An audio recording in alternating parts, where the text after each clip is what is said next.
Well, welcome to season 3, episode 9 of the Me and ADHD podcast. In this episode, we're going to be talking about self-awareness and how it's more than just knowing you have ADHD.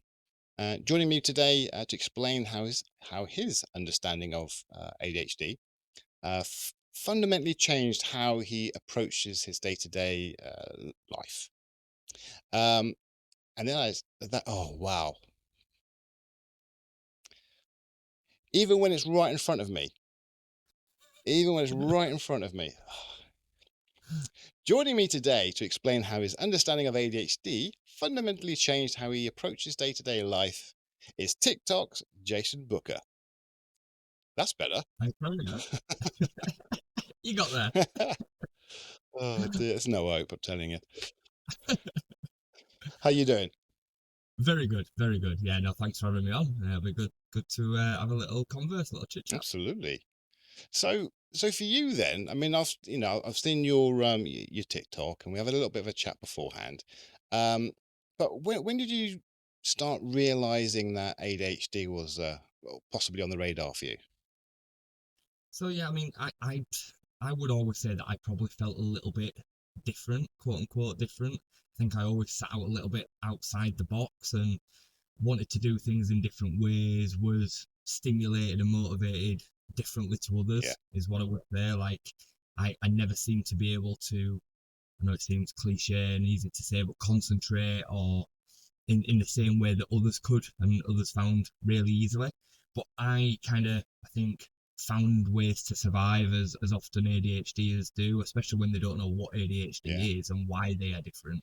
They just kind of uncontrollably mask in all sorts of different walks of life. And I think that's kind of the pigeonhole that I found myself in, if I'm honest. And I I did survive like that until I was 20, I'd say 27, 28.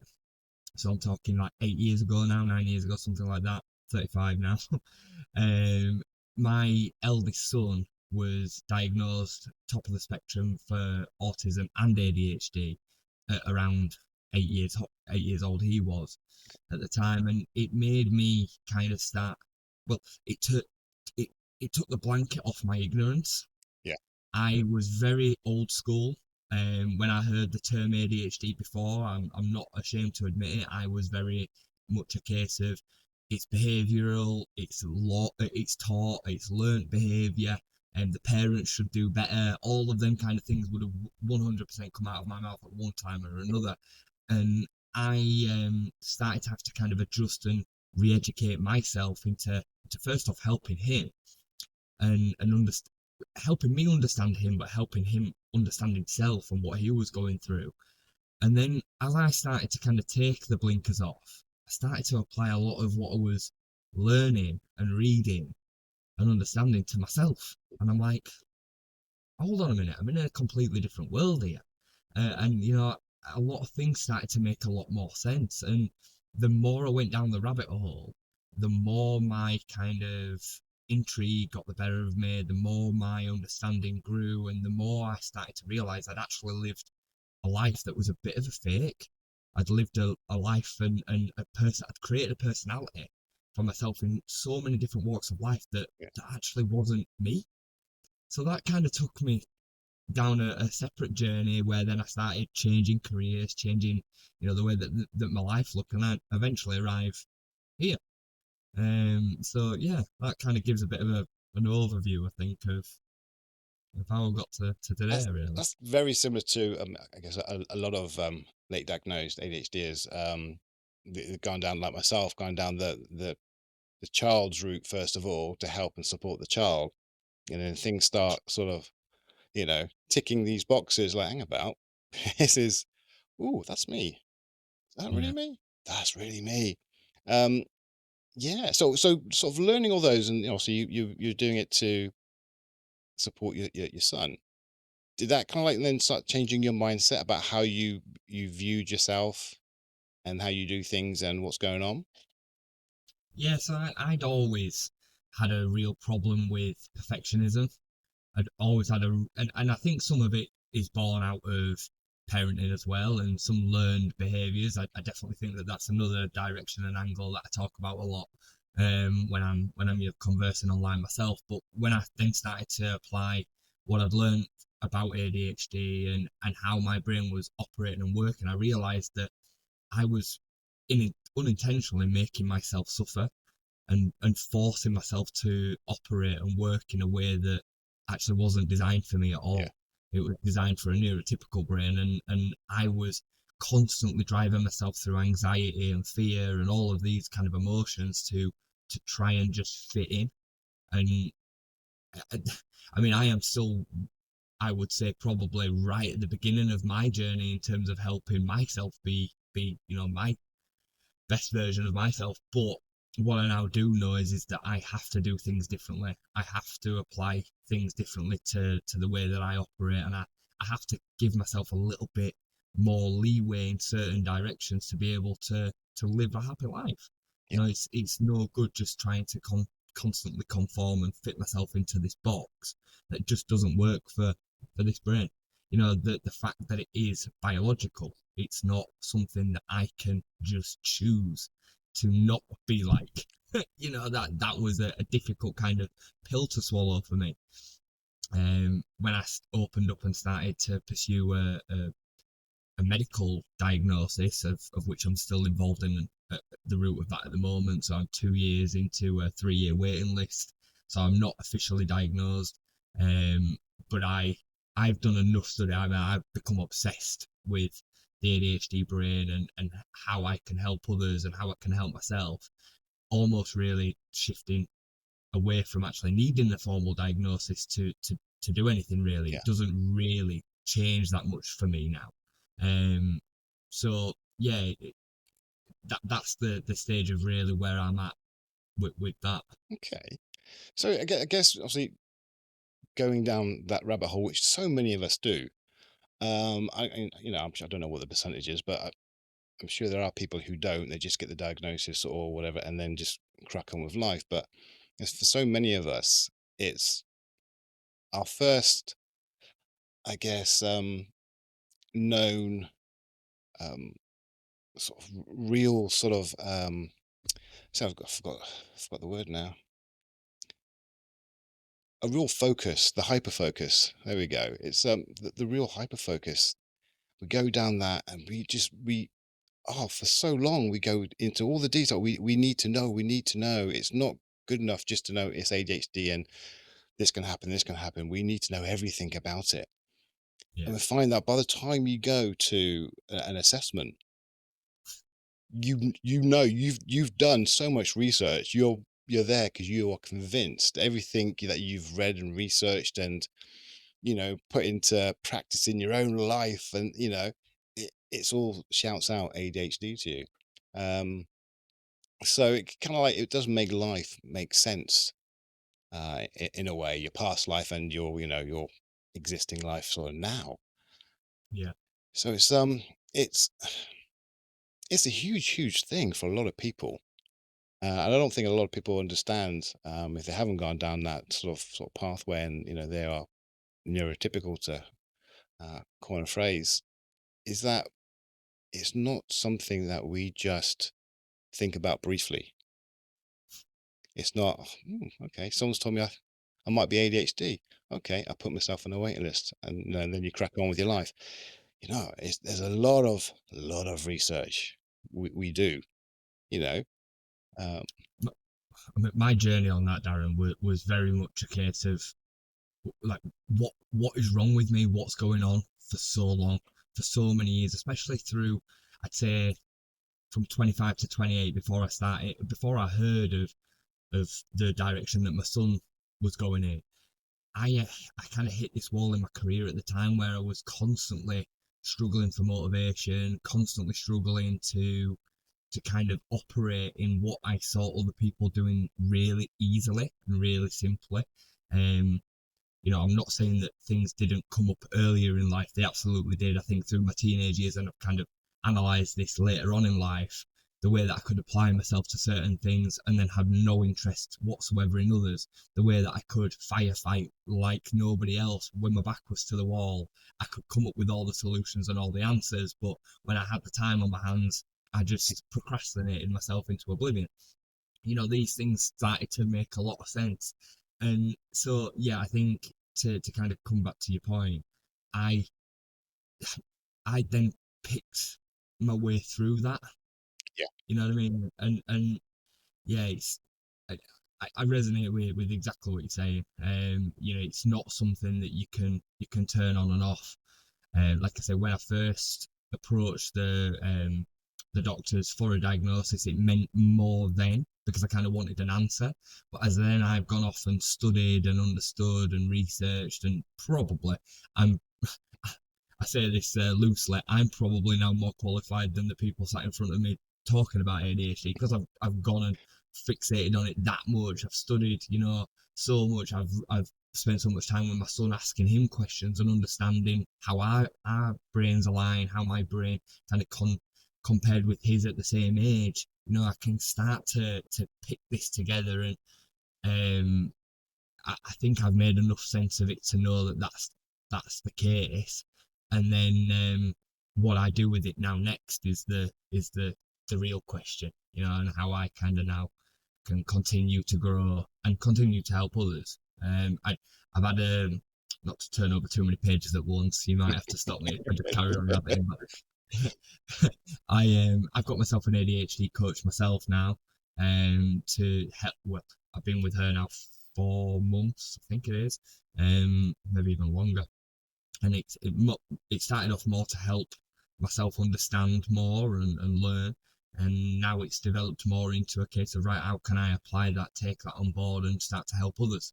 And that's why I started really sharing my experiences online, because I knew I could articulate myself well enough to help somebody, even yeah. if it's just one or two people. So yeah, that's kind of how we come to this. Yeah. It's we kind of, like you said, it's a bit of an obsession. And it's, I mean, at the end of the day, we want answers. That's all we really want. It's not about the diagnosis as such. It's the answers. Um, Yeah.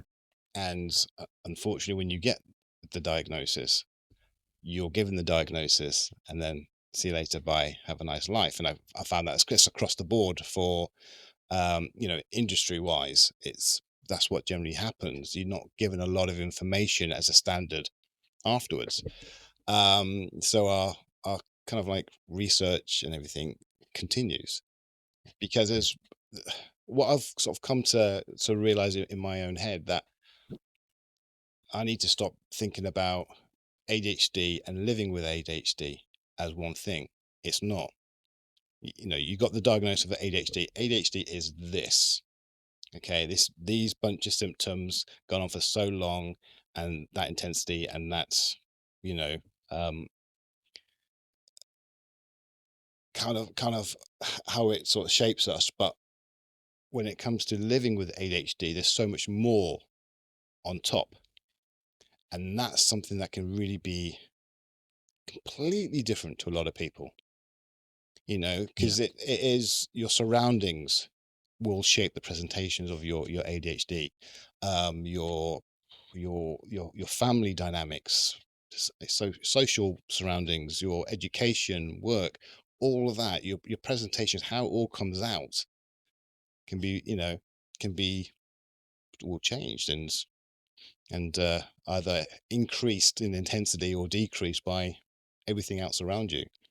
So, 100%. Yeah, 100%. I think there's two parts to the journey that I kind of find myself on in helping people as well. Is that it's not just what ADHD is or neurodiverse think and feel. It's what the neurotypical thinks and feels about ADHD is as well. Like, I am very much in a space of wanting to educate everybody, yeah, because I think one of the biggest challenges that I faced, and I think ADHD is and neurodiverse of all types face, is what other people think about what ADHD is. And I think it's a big mountain to climb, it won't be one I think in my lifetime that is overcome. I think it's so new to the mainstream, really. I mean, it was only formally recognised in adults after 2008. That's a speck in human Yeah, history, So when you actually think about it like that, it's going to take a long time for people to fully understand it, and especially people that don't have any form of neurodiversity. If you just going about your life and there's no noise up here in the same way that it is for me, how are you going to kind of compute that? You're just not. So I think that's a challenge in itself. yeah. Um, It yeah, is because you can't really give examples that people will really understand. yeah, It is very, very hard. And likewise, I had this conversation the other day actually, explaining this to someone that a few months ago, me and my wife we were talking, and she was saying about when she looks at a bag, a handbag, that's all she's thinking about.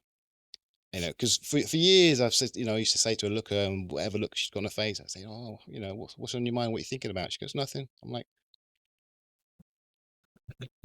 you're holding something back, aren't you? Oh, what have I yeah, done wrong? RSD is going across, going, yeah, and for years I used to say that all the time. What's on your mind? Nothing. Hmm. But yeah, she said when she looks at his bag, she's just thinking of the bag. yeah, And I said, what? Nothing else? She goes, no, no, the bag, just the bag. I'm like, see, and the penny dropped with me. What do you mean?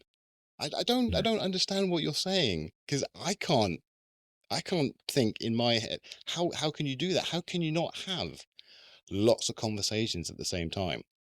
yeah. The constant monologue. Yeah, it's just like, I thought what's going on in my head was normal, but I was just bad at it, you know.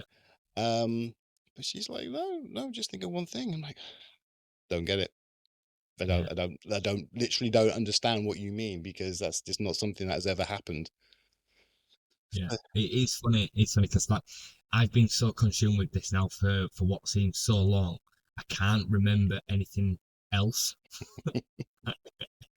I, I know there was a time where I woke up and didn't think about ADHD. I know that, but it's been on my mind now for so long that I can't remember anything else other than that. And I think previously, all it would have looked like would have been the racing thoughts would have still been there, but I just wouldn't have been thinking ADHD. Yeah, I'd have just been thinking, why is my brain so loud?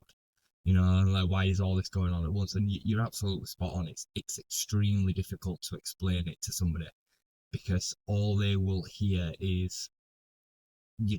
That's just a personality thing. That's just the way you are. Like all the time. Like it's all. And the worst thing is now that the term ADHD has been branded about so much and so often in so many loose terms that it's lost a lot of meaning, which then makes it even more difficult to kind of say, look, I'm struggling with this. I know that's what you think ADHD is, but I'm telling you the reality of it is actually like this. But obviously you can't compute that if you're not, if you're not suffering the same thing, you just can't. no, no. And ADHD itself is actually a really rubbish name as well, as we know. So it doesn't fit at all, really.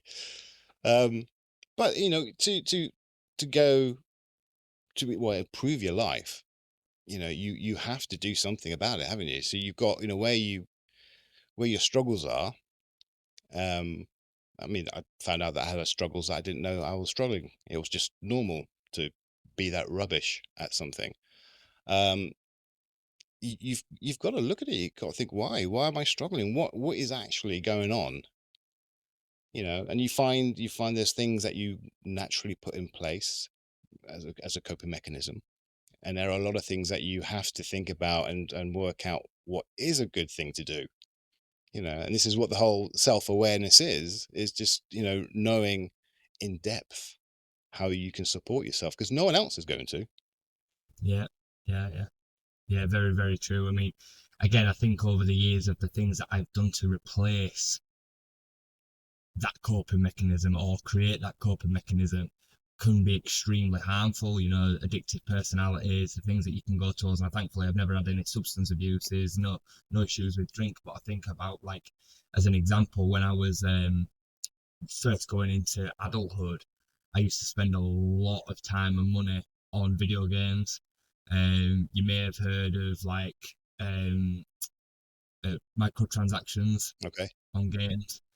That's when I think back now about the way that I used to apply the need for dopamine hits, and they used to come from spending money in a virtual reality. And that, like, when I think about it now, a few years on, I realize exactly what was happening. But the kind of concept that I used to create around it at the time was very much, oh well, it's only one time, or it's only this amount, or I used to justify it and find ways to justify. And I know, and like I say, now years on, I know what was going on during them times, and now thankfully they're replaced with other things. Sometimes they're still not always healthy.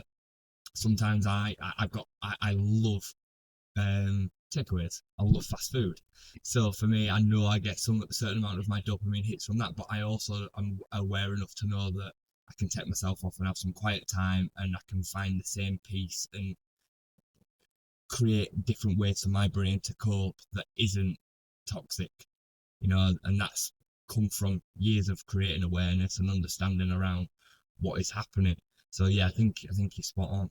So what sort of, I guess, what do you struggle with on a day-to-day basis? What are your, I guess, your presentations, and how does life clash with them? Good question. I think one of the biggest things I really struggle with on a day-to-day basis is people pleasing. I really struggle with saying no to people. My auto response is always yes. What's the situation? Can I get involved in it? And some of that's good, and some of it's led to some amazing opportunities in my life, and some of it's led to great career opportunities. But it also often leads to burnout. It leads to severe anxiety and stress around whether I'll be able to cope and deal with everything that I've got going on. So I would definitely say that's a real has been a real issue. And I would also say that anxiety has been something that has hit me quite hard over the years. You know, Strangely enough, I think it's actually got worse as I've got older. The more I kind of analyze and think about things, the worse that kind of gets. And I'm at a stage in my life at the moment where I'm learning to handle that and cross that bridge better and better every day. Yeah. But yeah, definitely, I would probably say people pleasing and anxiety are the two that surface the most day to day. Okay. I mean, I guess this is what we're talking about, the self-awareness. I mean, people can say, "Oh, it's okay to please other people, and that's being nice and being helpful." But with the self-awareness, you kind of understand why you're doing it, and the Yeah, reason why you're doing it is kind of like the issue. There is a reason why you are chronically pleasing everyone, to avoid confrontation, to avoid negative feedback, to you know, and then you tend to then take on too many things, yeah. because you're always saying yes, or you always do it, you always try and make other people happy, and that is the downfall, because you can't shut that off. I think there's a lot of loneliness in the masking of that as well. So what I would quite often do is I'll commit to something and then feel guilty about the fact that I've committed to it. So then not only am I dealing with the increased workload, I'm dealing with this kind of sat feeling after the fact or before the fact of then committing to something that I'm not really aligned with. I'm doing it because somebody else wants me to do Yeah, it, and you then kind of you're doubling down on the pain that you're creating itself. And again, these are things that people certainly outside of the neurodiverse community just don't understand, because that is extremely debilitating. It's extremely painful, because then you then get into the realms of procrastination and all that comes then with it. And you know when I talk about it out loud now, it's funny that you have almost been able to like work like this for so long. yeah, It's unbelievable, really, that I were able to function in the way that I did. So yeah, it's that is definitely a challenge. yeah. It is, and when you've done it for so long, you look back and you do think, how did I manage? But you didn't manage. I mean, I Yeah, look back to in my life. Yes, I had jobs. Yes, I had money. Yes, I had food and the roof over my head and all that. desperately, desperately miserable. Um, and you can't explain it because there's no words. There's no answers to what's going on. It's difficult to explain. It's difficult to explain it when you've got the answers, but when you Yeah, haven't got the answers, it's hard. So everything's getting kept in, and then that makes it worse as well because you can't get it out. You can't, just vocalize it to anyone just to just blurt it all out, and it's a difficult place to be. You know, it's the way that these things then show up on the surface as well. They show up as irritability, they show up as mood swings, they show up in all these different ways during your life, which then can put strain on relationships with friends and partners and family and all the rest of it. And it's then extremely difficult in that moment to sit there and say, look, this is what I've going on and this is why this is happening. All they see is the black and white of what's on the surface. So again, then you're left with this self-perpetuating problem that then you creating more problems for yourself. You're creating hurt and pain and suffering in other places. So, I mean, the snowball that we've already created, that in just 5 minutes there talking about it, shows the world in which you kind of having to live and quote unquote sometimes suffer. yeah, yeah. It's not an easy task. No, There's no, so much to it. And when you're kind of, I guess, researching everything, you can't just research. Well, you have to do research what ADHD is, but you can't just listen to everybody else and what they're going through to know what you're going through because it can be very, very different. yeah, We can talk and we can go through the things that we struggle with, and there'll be some things that are exactly the same or very, very similar, and there'll be other things that will be on the total opposite end of the spectrum, you know. But it's still the same thing, and it's so you've got to look at yourself and everything that sort of comes with it, you know. And then you, and then you've got to work out actually is this ADHD or is it something else that just made worse by ADHD? It's like there's so much, It's just where do you stop?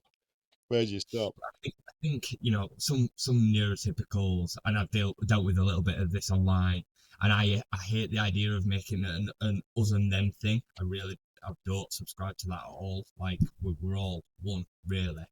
Um, but something that I see and hear a lot in comments and stuff is it's just an excuse for you behaving like this, or it's just a label that you want to put on something because you've done this, and that really bothers me. Like, I am not for 1 second sitting here and saying I don't have character flaws and parts of my personality in which I can improve and should look to do better, and that are separate to ADHD. What I am saying is that the ADHD symptoms that then sometimes come out in the surface and the way that I have to operate and survive on a daily basis because of the way that my neurological wiring is, puts me in a position where I'm constantly having to think and be hyper focused and hyper aware of everything that's going on around me. And it creates negatives that unfortunately come out to the surface sometimes in ways that I can't help. And talking about that and helping people understand that can never be a bad thing, because there is far more people that suffer with all sorts of different neurodiversities on a daily basis that don't even know they're going through it. Yeah, yeah, yeah. And again, this is where the self awareness and all that sort of kicks in because I guess neurotypical people, anyone who doesn't have ADHD, let's just say, it's kind of like you have things that happen in life and you struggle with certain things, but you just crack on. It's I struggle with that because I just struggled with that, and then no other real thought about it. Yeah, Um, I mean, which is great, but knowing the struggles that we've gone through, a lot of us have gone through, we can't struggle like that anymore. We can't, and we have to know everything about ourselves to get ourselves out of it, to lessen the struggles, to make life better for ourselves. We struggle so long, um, and in silence. We need to be able to afford ourselves a better life, a better way forward, and knowing yourself and knowing what's going on and what you can do to help is a massive thing. And I will not let anyone tell me that I shouldn't do that. Don't Yeah, tell me I have to keep on suffering. You can off, because no, it's as simple as that. It's as simple as yeah, that. So yeah, I will keep on researching and trying to help myself, um, purely and utterly because I need to be there and help my family. If I can't help myself, I can't help my family. I've proved that before I got diagnosed, and started sort of researching and all that. Um, so yeah, it needs to be done, and people need to understand. You don't have to get it. People don't have to get it. You don't have to have the knowledge behind to support someone. You just have to accept. If someone is struggling, yeah, accept it. yeah, Help them would be nice. Support them would be nice. Um, but don't criticize someone for their struggles.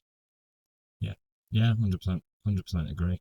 You know, life is very, very short. It's very, very soft and supple, and it's gone before we know it. We are a speck in the timeline, you know, Yeah, and I've become really, really aware of that over the last few years, and the thought of the fact that I've kind of struggled and suffered for 15, 20 years of 15 years of my adult life, let's just say, kind of makes me sad.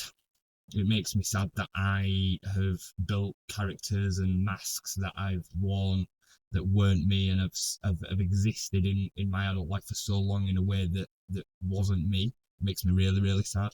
And I am now in the journey of making sure that I do everything to not spend the next 35 years living exactly the same way. yeah, You know, I've still got a decent amount of time on planet Earth, I hope.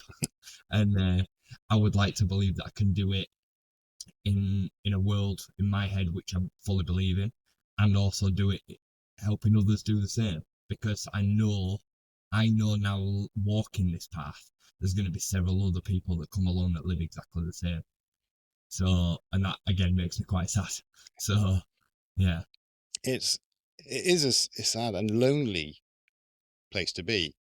very, yeah, Very, very lonely. I've just I've just started up a local support group, peer-to-peer support group, and I put a little message out on Facebook just to say, is there any sort of in-person meeting support groups for ADHD in our town? And I'm thinking I was gonna get like one or two replies back. I got a lot of replies back saying that no, there isn't, but we really need one. So I put one together, and we've had a meeting and we've talked and everything, and the same thing is like people just don't want to feel that they are alone, because yeah, you know even people, the parents of children with ADHD, they don't want to feel they're alone because they're struggling on their own as well, not knowing what's going on and not knowing all the information, and it's a very lonely place to yeah. be. Doesn't have to be, you know. A lot of it comes from the stigma, doesn't it? Especially for that specific catchment that you're talking about there, the parents of children with ADHD. I see it on the faces of some of the parents I speak to on a day-to-day passing. They want to speak to me about their kids' potential ADHD. They pull me to one side. They never do it in front of other people. They don't want to have that the label, as we do say, of ADHD kind of bounded about, because they see it as being a negative. They see it as being this kind of kryptonite, and like a horrible term that they don't want to be associated with. And I see it as just an A type brain and a B type brain. And the A type brain is more common and you see it more often. 90% of people have got this one and 10% have got this one. And there's nothing wrong with this, it's just different. And it again, it will take time, but we need to change that um perception. Yeah. Mm. No, absolutely. I mean, I've talked to a lot of people regarding the same thing, and the whole label thing. And I say this all the time now, that if you're gonna tell people you're not going to get a diagnosis for yourself or your child or whatever because you don't want the label. Talk to the people who have been late diagnosed. Okay, ask them how their school was. Ask them how their family was. Ask them how their friends and their social surroundings. Ask them how all that is. All was. And when you ask enough of them, you will go down the assessment route. Yeah. Okay, you will Yeah. go down the assessment route because if you don't, if your child or yourself, is struggling at school, struggling with friends or not having any, struggling at home, struggling at work, they just started work, whatever. If they are struggling, they are going to be labeled. We were labeled for a very Yeah. long time, and it doesn't doesn't take long to then start believing those labels, and then you label yourself. I would rather have the label, if we're going to call it that, of ADHD that now actually makes me understand my life and why everything is how it's been, than the labels that I was given. Yeah. Yeah. Yeah, 100%. 100%. I think, I mean, I think of my journey through school, and the times were a little bit different. I was in second school in the 2000s. It wasn't spoken about or recognised in the same way that it is now. I don't think really you have too much of an excuse as a parent now to let something like that go missing. I think a bit like what you were just saying there. If I'm dead straight with you down, I think you're burying your head in the sand a little bit, and I don't think that that's really forgivable. Now, and I mean, I say that as somebody that came from an ignorant standpoint nearly 10 years ago, so I get it, but I still now will say that it wouldn't have been acceptable for me to kind of bury my head in the sand and not look after my son's welfare, and make sure that he got the best possible opportunity at start when he goes into adulthood.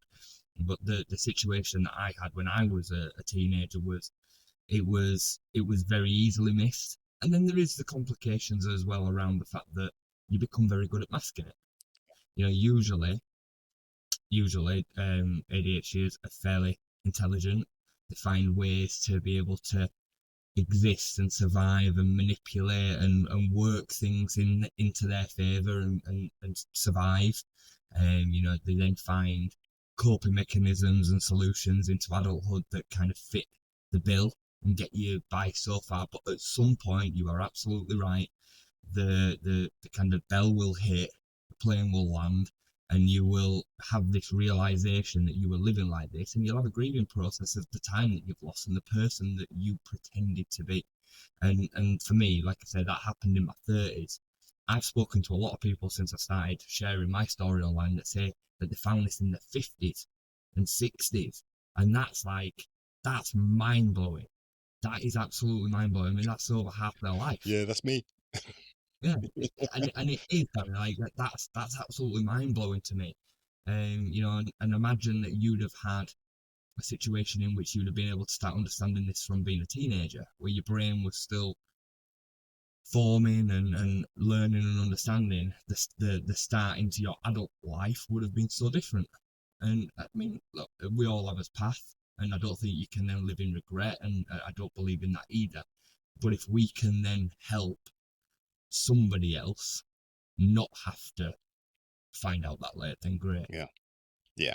Don't let our kids, our children, go through what we had to go through.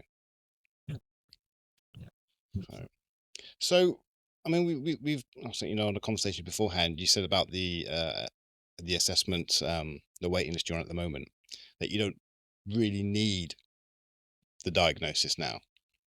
So what made you think that? What made you feel that way, that you don't really need it?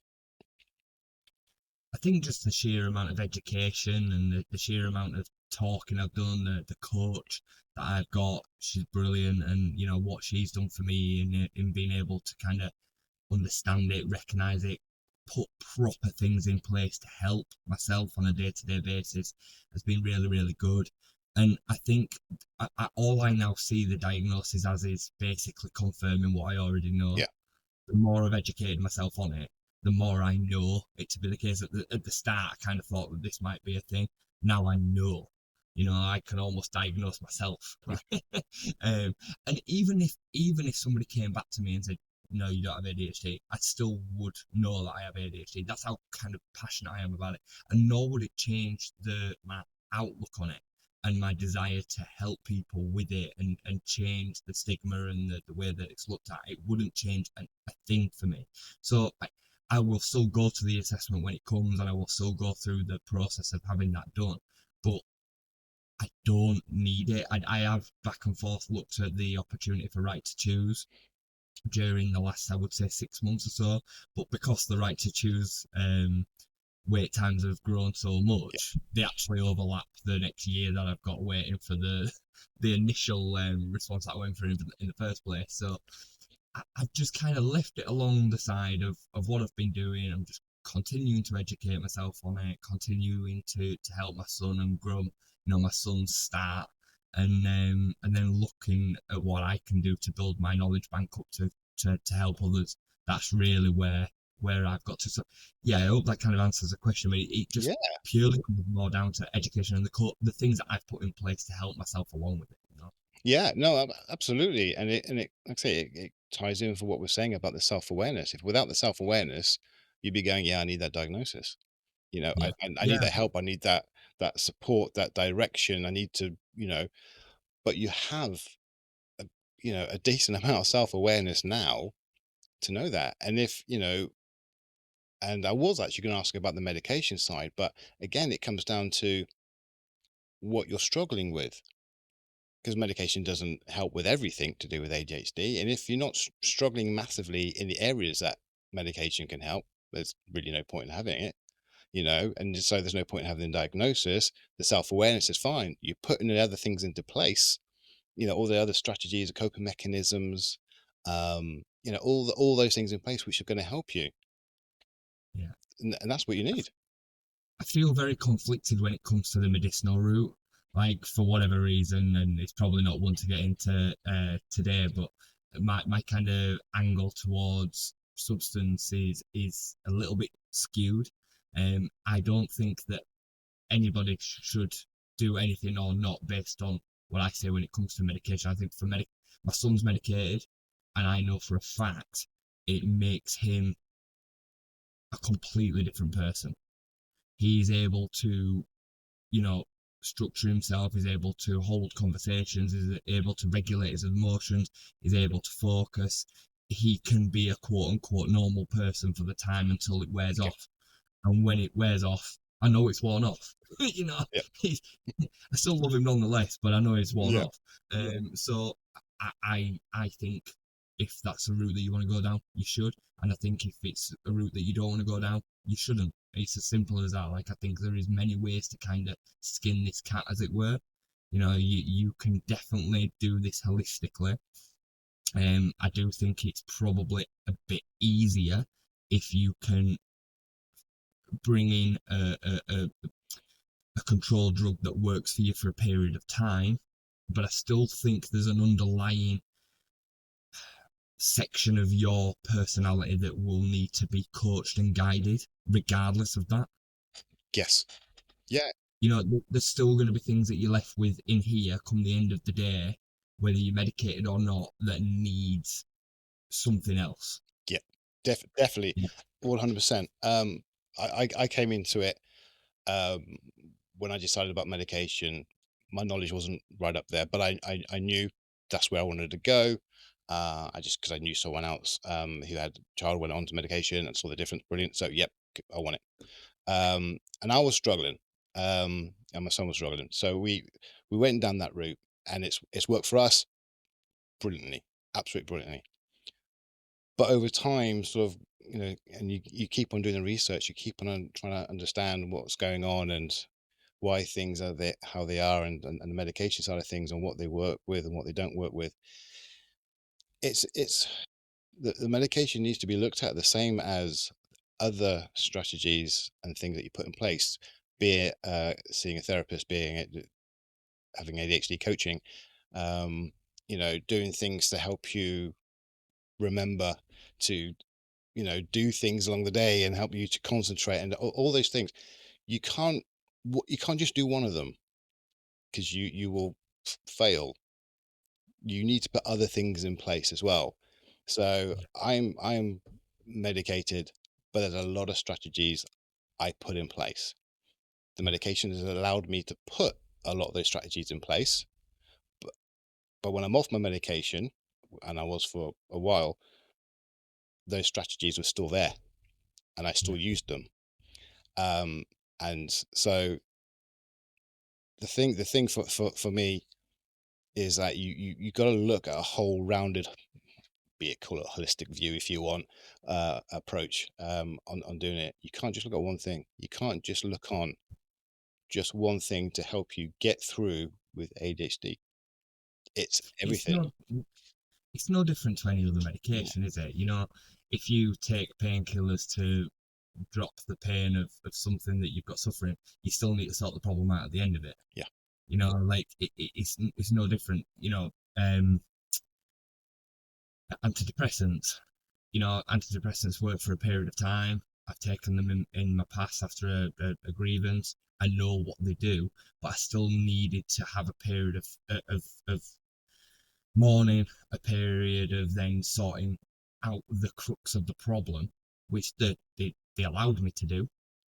I understand that, but you still need to sort out the problem at the end of the rainbow. yeah, You know what I mean? So, and I think, you know, while not an exact replica, I still think a lot of them kind of ideas and that kind of way of looking at it applies to the medicinal route or not for ADHD. I know some people that take medication on certain days and then not on yeah, others when they need to focus, when they don't need to focus. Again, that makes a lot of sense to yeah, me. You know? So yeah, yeah. It's I guess it's like this might be might be a bad example, but it's like if you tore a muscle in your thigh, you know, tore your quads, it's really painful. They stick you on morphine because it's really painful. If you just go on morphine and that's it, you're not going to do well afterwards, really. no, Okay, it's not gonna heal, is no, it? no. So but it does help, with the pain. But you've got to do the rehab exercises. You got to do the stretches. You've got to do the strengthening. You got to do proprioception exercises. You got to eat well. Yeah, And you've got to rest it as well. And so it's all those things combined are going to get you through. Pick one of those yeah, things, you're still going to struggle. yeah, yeah, right. So, but there we go. But again, it's like I said, it's about knowing yourself and why would you take medication? Why would you put other things in place? It's because you know what it's going to do and what it's going to help you with, and the things that you struggle with. You know, Yeah, one thing I have never been able to do until the medication was read. I know a lot of ADHDs say that they struggle with reading. They read a page or whatever of a book, and then I can't remember what the book was. It's great, but I mean, which is I get that, but I can barely get through a sentence or even a few words before I have to go back and go back and go because it won't stick in. Um, I'm the same, exactly the so same. it's awful. So I've never read a book until I start the medication, and it allows me to read now. I mean, I could read, but it's just remembering what I've read. Yeah, Um, yeah, so that's great. I've read 6 books now, and that's like a huge thing for me because my education was rubbish because I could not retain any information. Um, yeah, so but think things like remembering, you know, my memory is maybe a little bit better with medication. I don't feel it's like, wow, I can remember everything. So yeah, there yeah, are so many things I put into place, reminders I use my phone a lot. Probably actually, I've been doing that for about 10, 15 years, maybe. Um, because I was just forgetting everything. So I have reminders going off all the time to remind me to do yeah, things all the time. My phone's always with me, and that's why the phone works. And as long as I put that information into the phone when someone tells me it, and that's great. But that's something I have to do, regardless of medication or not. I have to do that, otherwise I am going to forget. yeah. So there's all those little things. Yeah, I have a work phone and a personal phone, and a little hack that I do is that I text myself. So I text my other number yeah, So then the message is basically sat there at all times. And so my kind of, it's a bit like, I mean, I use a calendar and I, like you, need prompts there to remind me because otherwise I forget. Like I have to put it straight in somewhere. But the way that I use the phone structure between the messages then is I can give myself a thumbs up when I've done it. So so then if I go back to the messages, I can then check, or has it got a thumbs up against it? No, it hasn't. Right, I need to do that still. And I know it's ridiculous, but that is what has kind of worked for me as a bit of a strategy to allow things to constantly get done. Because I struggle with, I don't know if you can resonate with this, Darren. I struggle with the feeling of forgetting that I've done something or not. Yeah. So like after I've done it, I'm then constantly thinking about the fact have I done it or not. Yes.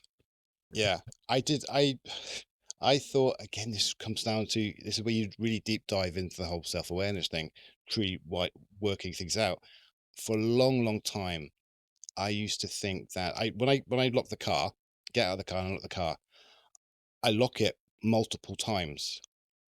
And I used to think it was again with the knowledge back then, it was a very an OCD thing. It's not. Yeah, yeah, It's not. But I understand now that when I lock it, I'm not thinking about when I'm locking it. I'm doing it out of just kind of like habit, but I'm thinking about something else, and I can't. Ooh, did I? Because I wasn't focused on it. So so I do it again, but if something catches my attention, I'm like, oh, did I gotta do it again. And it's like sometimes I'll do a little dance and a little sing when I'm doing it because I like, oh yeah, I remember I sang that song. It's because that focus, you need to get that focus on doing yeah. something. Again, I can resonate with that so much. The amount of times that I've driven away from the house and had to go back to check I'd locked the door because, and I know I have, but I can't concretely say that I have. And then if I carried on driving away, I'd be thinking about it all Yeah, day. well that's it. Yeah. So then you get a routine of checking the handle 5 times. So then I know you know. So yeah, I can completely resonate with that. These are the stupid little quirky things that we end up having. But you're right. Like sometimes you'll look back at it over time and you're like, oh yeah, that's what that was. Yeah. It took me a long time as well to work out why I couldn't retain information with a reading as well. I like to work things out. I need to know kind of thing. But we need to do that to move on, don't we? Yeah, Really, otherwise we're going to be staying in the same kind of position as we were, which we don't want. yeah, So it does change our minds, our mindset and our approach to it all. Having that information, and it improves our lives. And the lives of 100. people around us as well. Yeah, And okay, you can say that it's not about other people, it's about yourself. But when you've got a family, you got wife, kids, husband, whatever, close family, that they do matter. So yeah. so so do you think then, um sort of looking for other people who are kind of like maybe listening to this, or people that you're going to talk to, um do you think it's important then for those ADHDs before they're diagnosed, or even actually, when they get diagnosed, to try to improve their self-awareness, so they can, is that going to be something that you would really sort of promote so they can actually make, I guess, the best of their own life, I guess? 100%. Yeah, I think the biggest reason that I started sharing my journey online was I hoped that somebody would come across it and just think, oh, actually that sounds a little bit like me, and not feel alone. And I think then the work that you do with yourself when you can just reflect and understand what's happening, I think it's a really, really important journey, a really difficult one, to sit and be honest with yourself about what's happening can be really, really difficult. You don't want to be considered different. You don't want to be considered as abnormal, or, needing this or needing that. Or like the facts are is, and something I'm becoming really, really aware of is the fact that not most, but a lot of people are living a version of a life that is difficult and has troubles and has challenges that they need support and guidance with. And they can certainly do that through the starting point of being self-aware enough to say, I need some help. I need to do something different with this. I need to speak to somebody. I need to do this. I need to change my toxic relationship. I need to change my toxic job, working environment. All this can look in so many different ways. Um, you know, when I was right at the start of this kind of journey, really, I left a really lucrative position within management in a retail establishment, and I went to a basically I took a 75% pay cut, and I did that because I knew it was it wasn't good for me. I knew that regardless of the proceeds that it brought financially, it was something I had to give to make my life better. And that's an extreme example of what I'm talking about. But you can do these things with many different things. Going to bed at the right time every day and getting up at the right time. That is like something we can all do, but we choose not to. Some people will choose regardless to stay up too late and get up later than they should do. That whatever their version of this looks, some people will choose regardless of what anybody says to eat the wrong things. Not go on a walk when they could go on a walk. Whatever it looks like, however small you want to make that funnel of self-awareness, it has to start somewhere. And I would massively encourage everybody to take some time to reflect and be really honest with yourself, and then take some steps from there. 100%. Yeah, the honesty is a big thing. Being really honest with yourself and look and say, hey, look, this is where I am. This is my struggles, and these are the things I know I can put into place, or these are my struggles, and I need to find things that would help to support me. You know, um, 100%. and sometimes I'll come up with the wrong answer. The things I try don't work, but then I try some other things. Um, because it's all about improving yourself. It's not about improving yourself to get a big paid job and be happy and travel the world. It's not about that. It's about minimizing your struggles and being able to, basically able to cope with life. Yeah. It's Quality of yeah, life. quality of life. It's just, and that's all we want. Yeah. you know? Yeah. It doesn't have to be a grand gesture. I talk about this a lot and that this comes from personal experience, but perfectionism has been, as I said at the beginning, it's been something that's kind of always been a problem for me. I've always seen the only thing as being successful is being 100% perfect, and that's just not the case. And I'm realizing that more and more. One person's 40% is another person's 100%. You can't ever really get that balance right anyway. It doesn't exist. So the thing that I've really come to terms with is just making sure that you're always moving the needle on. If you're looking for improvement, if you're looking for success actually comes in just being a little bit better today than you were yesterday. Yeah, It sounds a bit very cliche, but I believe it. Like, I really, really believe it. It's just moving the needle on, just that little bit more, and that can be okay. It doesn't need to be amazing overnight. Doesn't even need to be amazing in the long run. It really doesn't. It just needs to carry on getting better.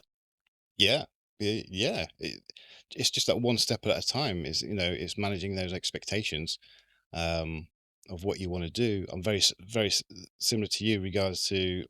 I mean, my job wasn't as higher sort of management as yours was, but I came out of used to manage health clubs, and I came out of that stay at home dad, and I work part time now. But I knew that I would never go back to what I was doing beforehand because I couldn't do that and have the stress and everything I was going through, the burnout I think I went through, the just the I did so many hours because overcompensating because I couldn't get things done and all that. I couldn't do that, and then you have to give something at home.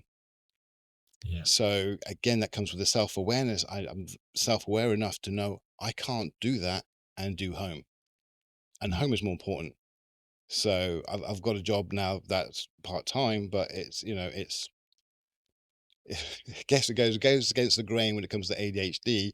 It's mind-numbingly sort of boring, but it allows my head to go off. I've got no responsibility. I've got a calmer head. So when I get home, I am calmer. and I've got, yeah, at least like 50% to give rather than 5%. You know what I mean? So yeah. So I think it's a big area to sort of concentrate on the whole self-awareness thing. And it takes time. I diagnosed 2 years ago. I'm still learning, about what I can do and what is me and what isn't me. It's probably only about 6 months ago, maybe 8 months ago, that I realized I forget words. I I str- a lot of ADHDers are hyper vocal, and it's 100 miles an hour all the time. And I mean, occasionally I can do that, but most of the time my conversation is quite broken and quite slow. But then I can forget words completely. yeah, I just can't think. Only done it once, and the medication helps a little bit with that. But I know that's not ADHD, but the ADHD exacerbates that. yeah, yeah, yeah. So it's but yeah, it takes a long time to start, peeling back all the layers and working things out because you just want to improve everything.